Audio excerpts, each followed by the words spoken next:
Crying is actually cathartic. Crying can be, under certain circumstances, very similar to how someone who drinks too much or eats too much of bad food or even gets food poisoning, how they regurgitate, vomit, throw up. That's one of the uses of weeping. But weeping is probably the more appropriate term, because what I'm communicating here is the difference between cathartic weeping and fearful crying and whimpering. See, to cry is to vocalize loudly, and that usually accompanies an emotional escape, usually through fear, which is a kind of pain, but also pain. And of course, yelling, shouting, roaring aloud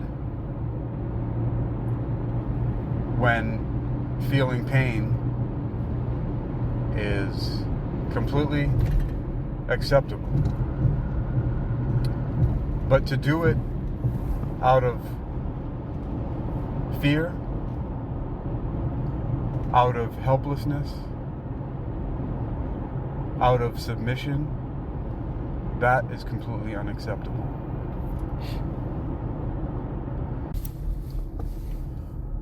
One of the greatest tricks that has ever been pulled on humanity is the global brainwashing initiative to sustain fear. It's not necessary. Fear at birth, the fear that we initially come with of falling in loud noises, these are startle responses. Loud noise is intrusive to the ears. And for example, I was sleeping the other day and someone knocked on my door and I shot up very quickly. But it wasn't out of fear. It was being alert and also surprised at why is somebody at my door. It's completely unexpected. I don't ever expect any visitors. But then it was because I realized that it was some roof work had to be done and I had to move my car. So these are different things. Being on alert. For example, I'm a very sound sleeper. I sleep all through the night. I sleep through my lucid dreams. I just stay. Sometimes I wake up, like this morning, I wanted to get up earlier, but it was 7 something in the morning, and my body felt like it could sleep more, so I slept until 9:30, a couple more hours. And I was aware of it, and I was aware of the hours-long lucid dreams that I was having throughout it. But you make a noise that is out of the ordinary. Like, I don't wake up when I hear sounds outside of like sirens in the distance, or even if there was a car accident, or if I were to hear, some things going on external to me. But as soon as you knock on my door, or something is inside the house, then that's a completely different. It's a different stimulation, because it's, hey, you're about to encounter something. Someone's trying to get your attention. So it's completely different. Like someone coming up to you and shaking you, startling you awake. In a lot of ways you got to respond to that. But the sustaining of this, like the loud noises and the falling, I mean, the falling is a neurological thing. It's biological. It's wired into us. It's self-preservation. The problem that I'm talking about are the thoughts and ideas that these things are linked to, because there's no training associated with them. There's no redirection of the energy of where that goes when a certain type of stimulation is being experienced by the body. That gravitational shift in falling. That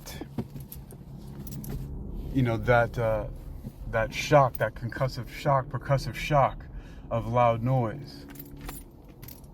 These are things that making us aware of certain situations so that we can course correct, maybe move out of the way, maybe gain sure footing. But the problem comes in when we have all kinds of chaotic, uncontrolled thoughts about something. That's when the problem comes in.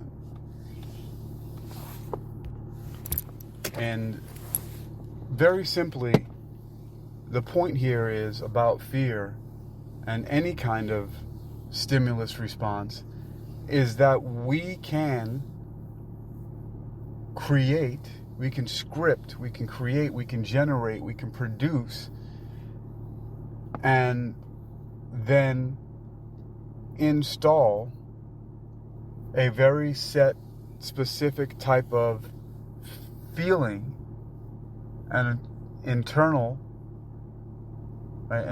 feeling and a response to any kind of stimuli that comes from the outside to what we want it to be, rather than the default setting.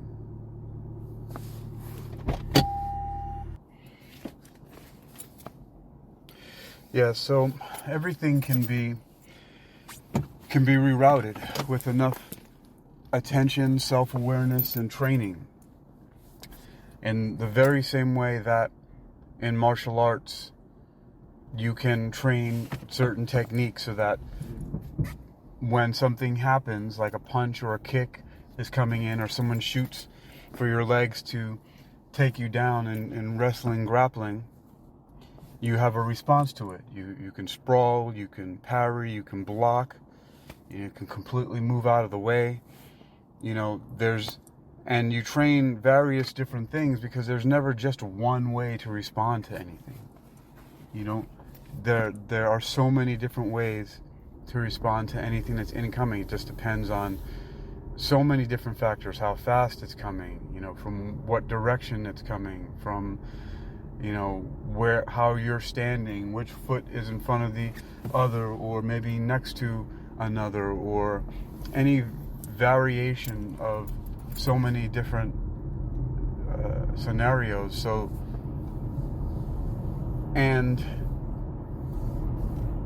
But when it comes to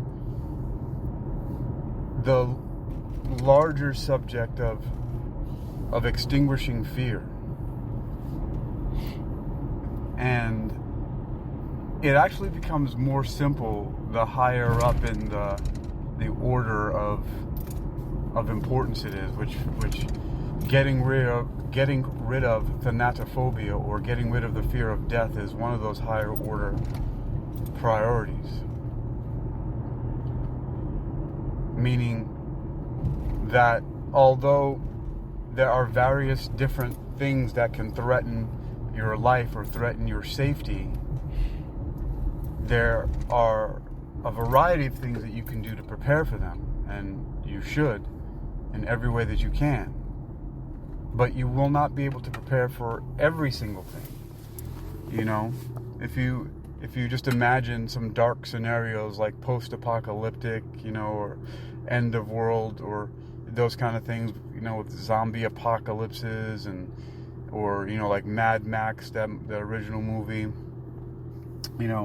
and resources are limited. The whole grid goes down. We're cast back into, without technology, and they're just, roaming bands and hordes of marauders and looters and things like that. And in those groups, they're going to be the fighters, they're going to be the engineers, people, they're going to have different jobs, right? And so you're not going to be necessarily prepared for everything. I mean, you can be a lone survivalist and know how to do a whole lot of different things, and that's great. You learn how to hunt, how to fish, how to purify water, how to hike, how to pack, how to preserve, how to sew up and stitch wounds, how to clean them. All, you can learn all of these different things. But in every situation, you're not going to know every single thing. But the one thing you can do is prepare your response to anything that is threatening or stressful. And that is by simply filtering any of those types of responses that come to you, instead of them going to some default mode of where usually it's a cloud of chaotic indecision. It's just all of these sweeping things that I've lately been labeling and filing under the heading of life flashes before eyes, right? This is what it means, is that all the regrets, all the unfinished business, all of the potential things that a person can think about, who they're going to miss, who might miss them, what they didn't do, where they might end up after they die. Are they going to go to hell? All the unknowns, right? Really, that's what the life flashing before their eyes is. Really, it's all these unknowns, all this unfinished business, all these loose ends, and the panic relating to that, like all that matters, right? But instead of that, and because that's where the mind tends to go, it has this chaos, this soup of potential, scenarios and ideas where the mind gets shifted to, that there is really no one place to land. It's completely unbound. It's wild. And the very simple solution to that, although a very challenging and difficult one, and very hard for people to accept because it requires supreme discipline, is to really decide that whenever any kind of stressful stimuli comes in like that, you direct the flow of that energy. And again, it's a pre-planned, pre-scripted direction, one of your own making. Because again, and I really it's very important that I emphasize this over and over again, that if you don't train or direct, basically to script something that's readily available to go to, your body and your mind will go to the most primitive and chaotic of all, which is just this unconscious reaction for self-preservation. And the thing here is that within that, it carries a lot of useful energetic potential. But you've probably seen, if animals panic when a predator enters the scene, and sometimes they scatter in various different directions. Sometimes they all head in one direction, but it's just this sort of blind, just rapid. It's just this this surge of adrenaline, right, to get their bodies moving. And that's important. It's very important for that sympathetic nervous system response that we hear about all the time, right? The fight, flight, and sometimes it happens to freeze, right? Just catatonia, which I don't understand how, but people do that too. And I wonder often why fight is put at the front of that list, how that order. We always hear fight or flight, right? But most people aren't really fighting. Most people are fleeing and freezing. But there's nothing wrong with fleeing. It's more than okay to flee. But the point that I'm making here is what is driving the flight. Because there's strategic flight, in which you are fleeing in a tactical way to duck and cover, to reload, to live to fight another day, right? Which is intelligent, present, aware, mindful self-preservation, right? There's no need to just waste life away. Being fearless is not the same as being reckless. Because life, there's a reason we're here. We're enjoying it. We have this amazing biological machine, this device, our human bodies, that we can use to explore and learn and have adventures and experience pleasure and all of these wonderful things that come with it. There's no reason to waste that, especially because we really don't know what is happening after this. But it is in that not knowing that for some reason has been deposited this idea that there is something to fear.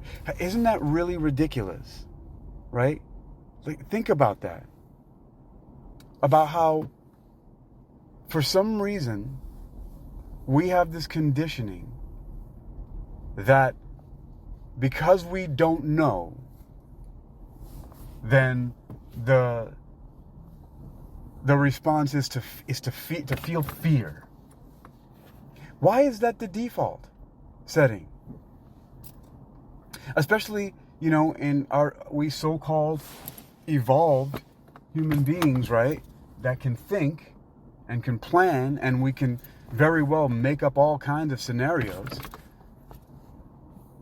Definitely not all of them have to be things that are uncomfortable or painful, which is why what most fear is rooted in is the anticipation of pain and discomfort. That's where that comes from.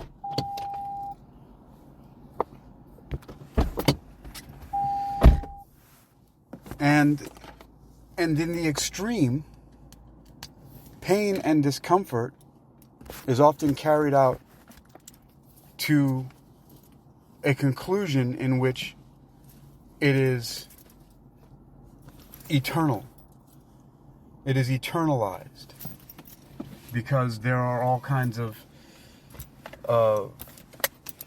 doctrines that propagate this idea. And to the exclusion of ideas that counteract that, or that counter that.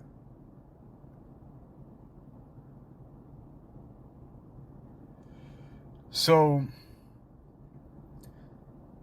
here we've identified the problem of fear. And the solution to fear is to decide,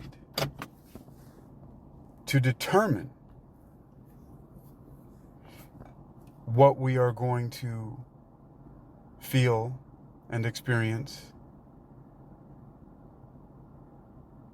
instead of just this raw, unguided, usually misdirected energy. The problem is that there's no defined way for it to go. Almost everyone, that's why I say that fear is pan-memic, right? As in a meme in the mind, so it's a mental virus, it's pan-memic, like a pandemic, right? It's in almost everyone's mind, fear, and the way that it is experienced is in the primitive, untrained, unguided form, which at this point in time in human evolution is ridiculous, when there are so many ways that we know of that we can consciously redirect and train, basically to send the stimulating, stressful, threatening energy. We can guide that to a specific experience. You can train instead of just flailing around. One of the reasons why, for example, a lot of people who fall and injure themselves, break things and hurt themselves, is because they don't have any training of how to fall. You'll see people falling and they just stick their arm straight out and fall on it and break their wrist and things like that, when trying to stop an impact short like that just directly head on is not good. Like, for example, doing combat rolls, or what are sometimes called judo rolls, right? And you'll see people do this in, like who are doing parkour or free running, right? If they land and then they roll out of it, or they jump or cartwheel or spring or something out to basically dissipate that momentum, so it's not just crashing in one place. This is why, for example, gymnasts in competition and in practice, of course, while there are soft landing pads, because they have to do something called sticking the move, right? Or stick the landing. And because they have all this force going into it, and they have to be strong enough to just stick that one position and stay as still as they possibly can until all of that energy, which basically just vibrates out through their bones and muscle in their body, right, in order to keep them still. It's all these tiny micro tremors going on to keep them still, but that energy goes somewhere, right? And in the case of people who are, fracturing bones and twisting things and tearing things, is because they don't know how, first of all, to stick the moves properly, and in many cases they don't. You just shouldn't be. You need to be rolling and redirecting that energy, and not falling straight on, or maybe allowing yourself to slide, right? Because just stopping cold, that's what crashing is. And crashing, that's what waves do. Nature creates this undulating force, and the wave breaks at the shore, and it's just this chaotic dispersion of all of that energy. And that's not something that you need to be doing to your body or to the energy, any kind of energy that is coming into your system in the form of emotions from these threats or potential, threats to your safety. They can have more useful, and at the very least pre-planned outcomes. But it's not just that you have some kind of physical recourse. It is essentially the psychological, the emotional, the spiritual, the mental outcome that concerns us most urgently.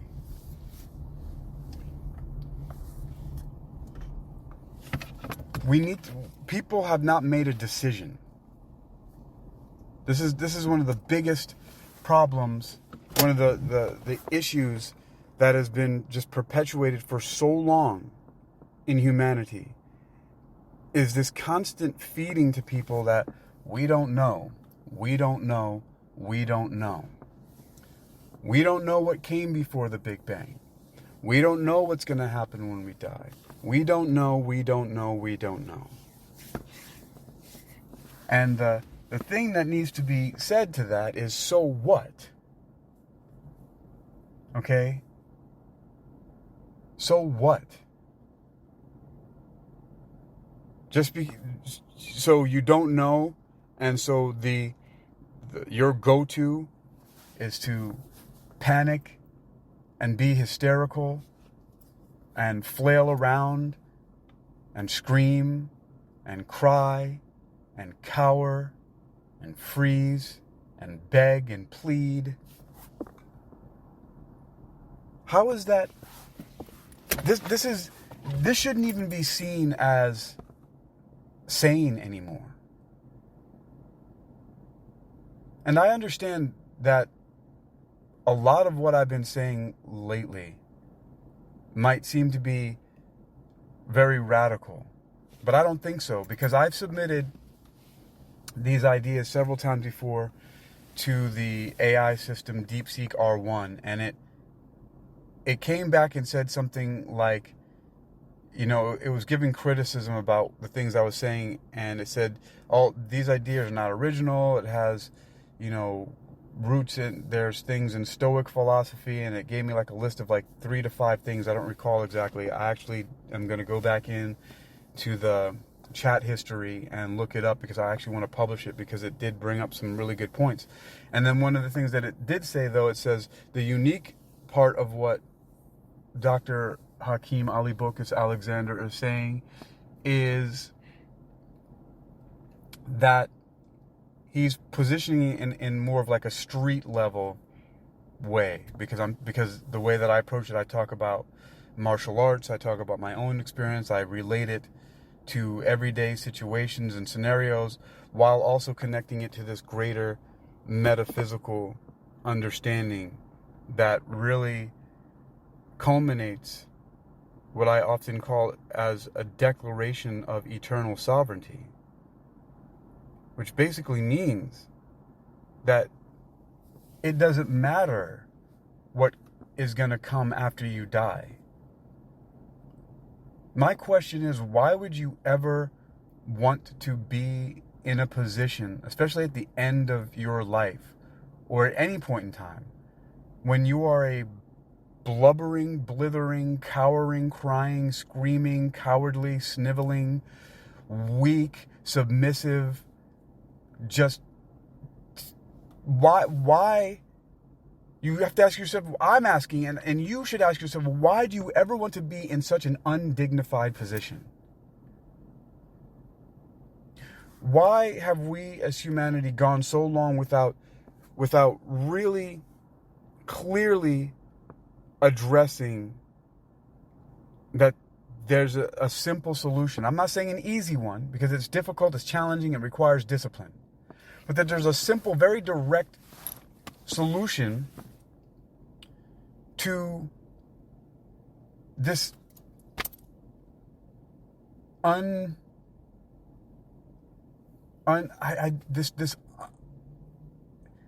this uncontrolled, this chaotic fear that human beings have, which all of it's directed to the fear of the unknown, because what happens after death is unknown. So many things are unknown.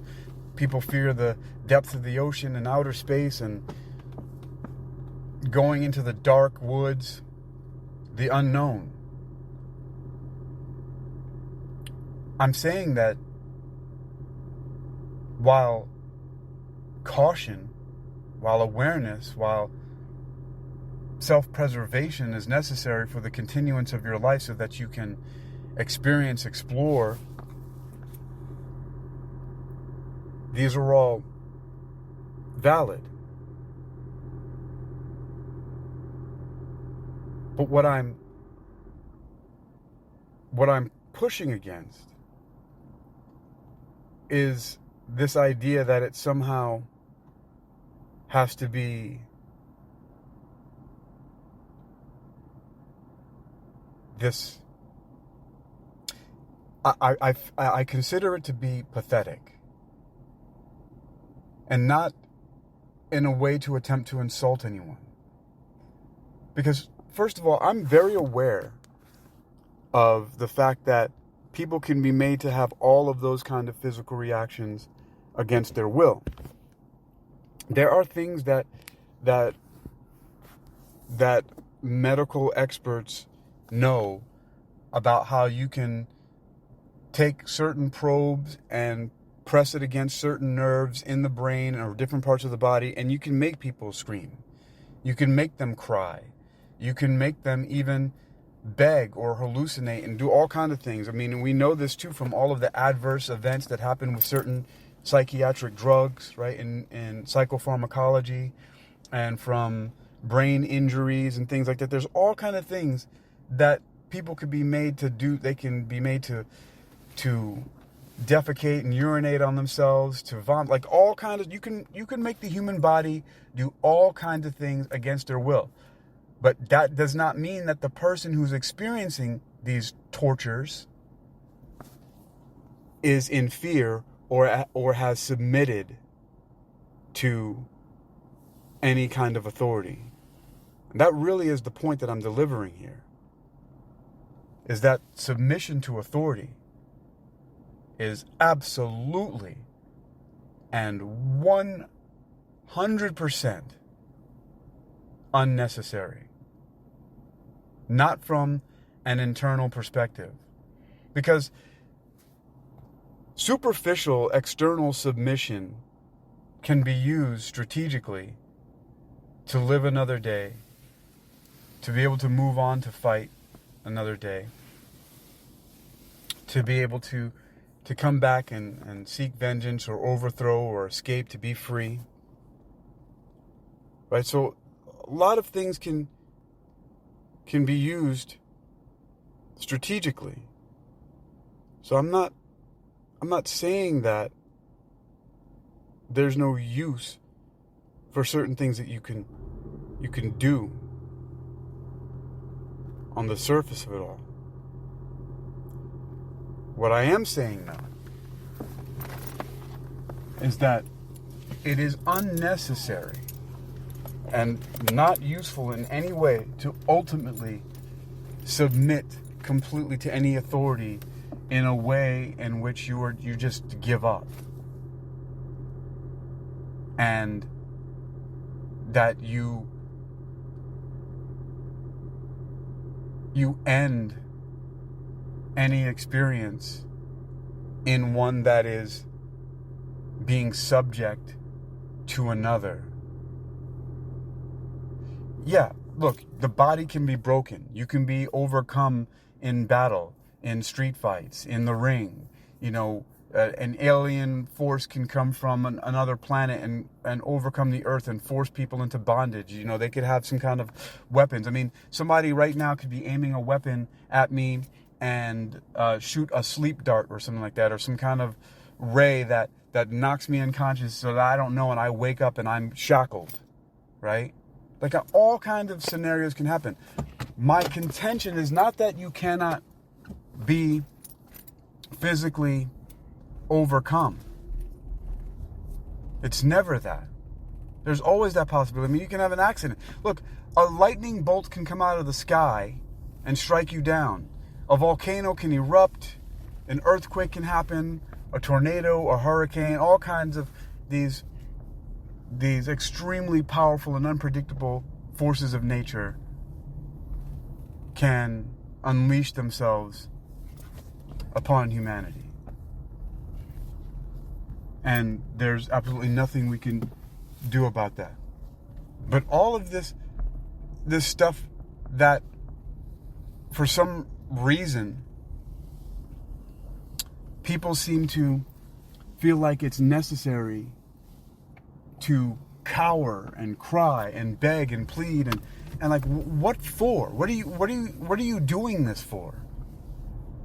Especially when people have not committed to any specific faith or religion, and they're only doing like what, they say in football is a Hail Mary, at the end, just in case.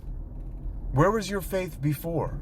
But now all of a sudden everything's ending and you're like, oh, if there's a God, please forgive me for all the things that I've done and blah, blah, blah, blah, blah, and all this stuff out of fear because you're scared. Because you feel like you're going to transition from this life to another, and just in case, you're begging and pleading to some other force. This is pure cowardice. This is pathetic weakness at its utmost.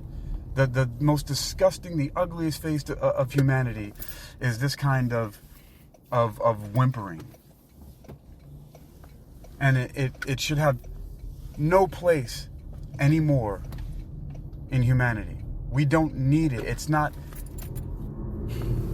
It's completely undignified. I'm not sure why dignity has become so important to me, especially in my decades-long study of how and why to not fear death. Athanatophobology. Thanatophobia, the fear of death. Athanatophobia, not fearing death. Athanatophobology, the study of not fearing death. It's just this thing that people are doing. It's like, why the submission to authority of any kind, internally and eternally, is absolutely, I'm going to even go so far to say as it's wrong.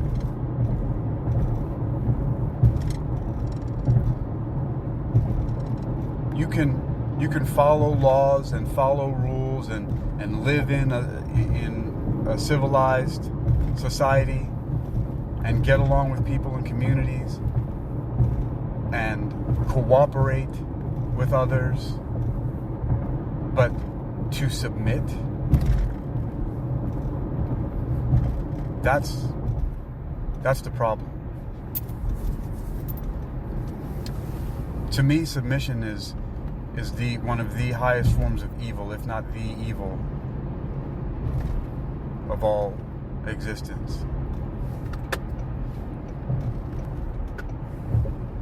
The thing is that I'll give a little bit of etymology light here.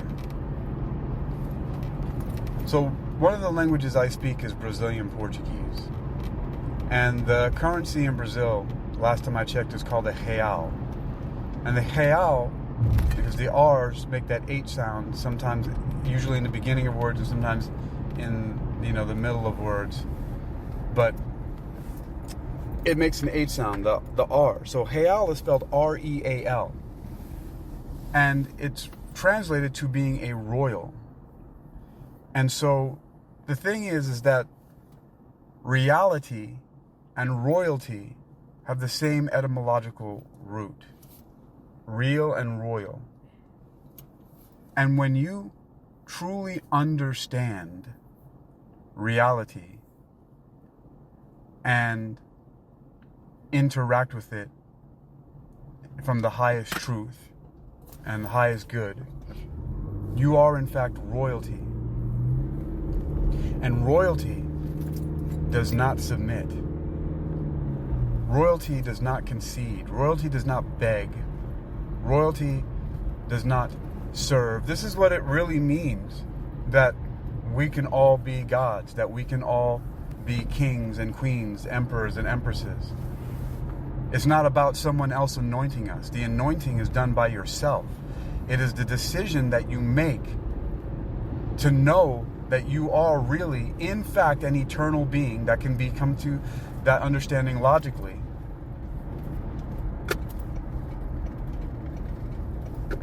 you can know for sure that you are an eternal being. And I'm not talking about that you are an eternal being in the sense of what some people, what really is more like infinite, right? Because it's, this whole idea of infinite is something that had some point in time that it started, and that it's just going to keep going without end, right? There's a lot of things that seem to be like that. But really, the idea of being eternal is knowing that there was never a beginning and there will never be an end. It's like the laws of conservation of matter and the conservation of energy. There's no creation or destruction, just a changing of form.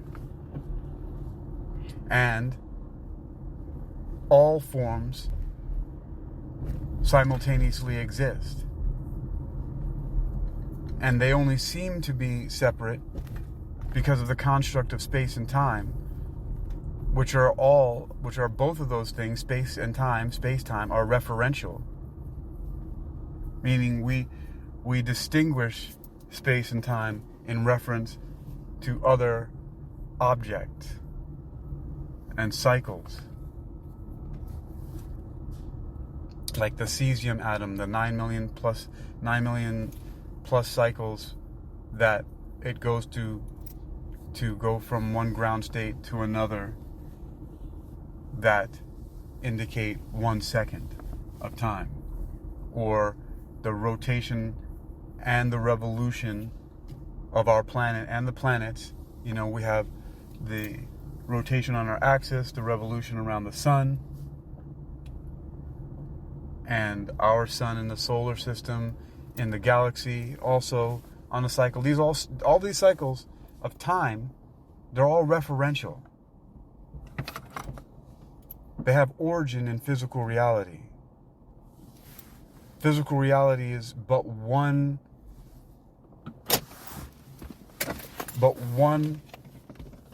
perspective in all of eternal reality.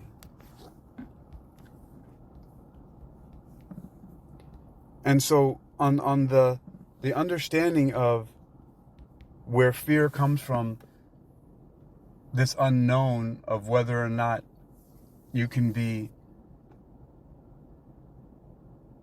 eternally controlled by a being that's going to send you somewhere forever to be punished, that is a fallacy. Because there is no being that can control you forever. Not in the state of consciousness that you are, not in your residual self-image, which on this earth it's finite as it is, and it will change form.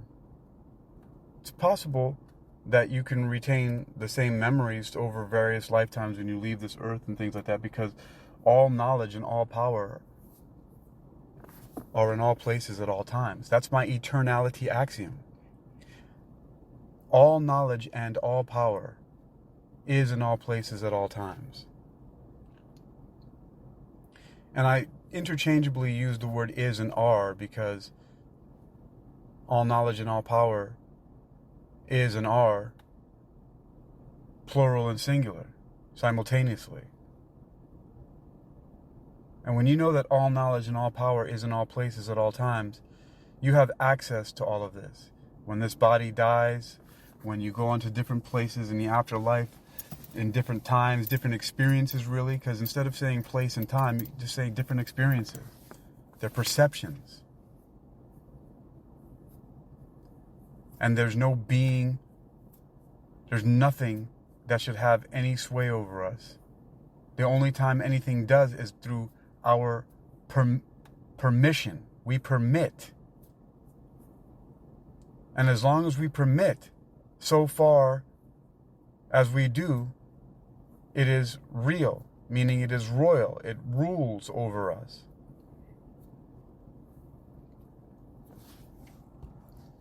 It is through our permission that anything holds dominion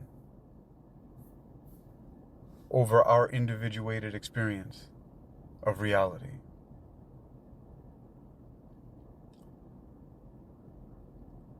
The solution will always be to decide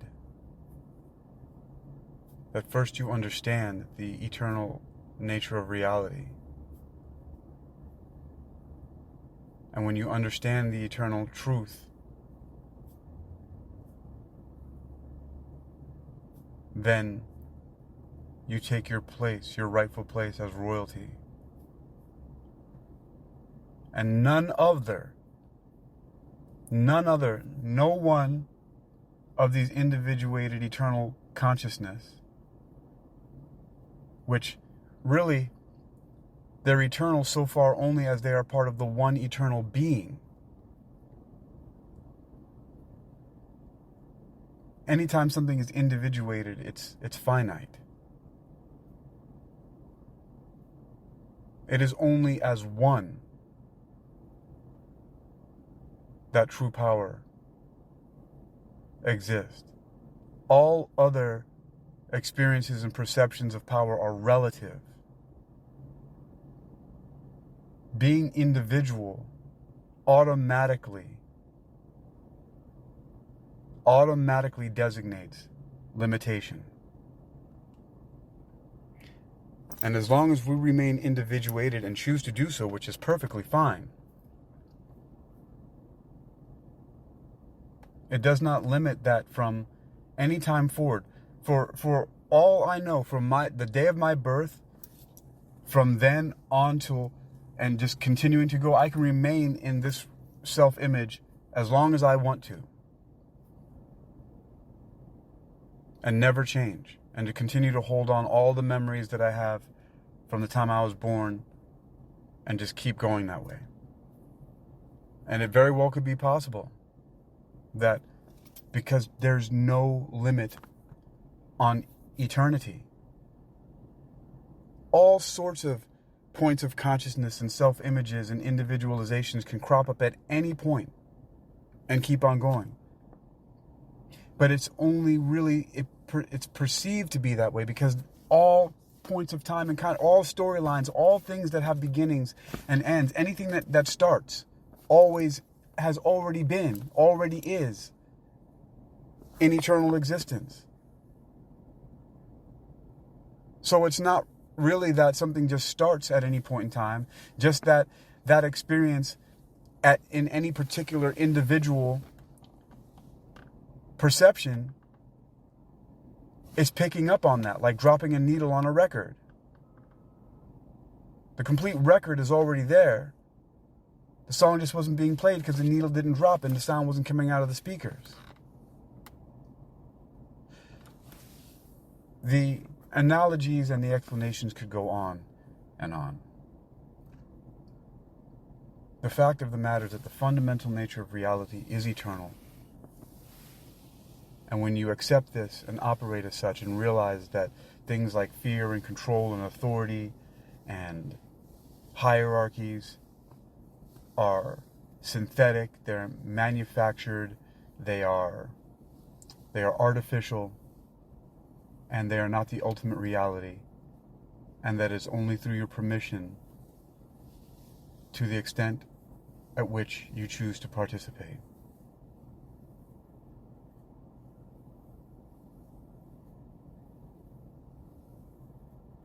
And I urge everyone, I urge you